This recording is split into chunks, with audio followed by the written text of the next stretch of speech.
തൊട്ടാവാടിയെക്കുറിച്ച് കേട്ടിട്ടില്ലേ? തൊട്ടാവാടിയുടെ പൂക്കളും നല്ല രസമാണ്, ഇലകൾ കാണാനും ഭയങ്കര ഭംഗിയാണ്.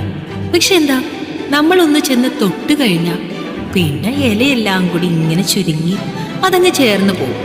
പക്ഷെ ആ ഒരു ഭംഗി അത് അത്രയും നേരം ആ പുല്ലിൻ്റെ അവിടെ അല്ലെങ്കിൽ ആ നിലത്ത് പടർന്നു കിടന്ന ആ ഭംഗി അത് പെട്ടെന്ന് ഇല്ലാണ്ടാക്കും. അതുപോലെ തന്നെയാ ചില പ്രണയങ്ങളല്ലേ. തൊട്ട് തൊട്ട് തൊട്ട് നോക്കാമോ ഒന്ന് തൊട്ടാവാടി നിന്നെ. ചില പ്രണയങ്ങൾ നമ്മൾ അങ്ങോട്ടേക്ക് ചെല്ലുന്തോറും അവർക്ക് ഇഷ്ടമുണ്ടാവില്ല. പക്ഷെ ചില ആൾക്കാർ ഈ പറയുന്ന പോലെ അങ്ങോട്ട് ഇങ്ങനെ ചെന്നോണ്ടിരിക്കും.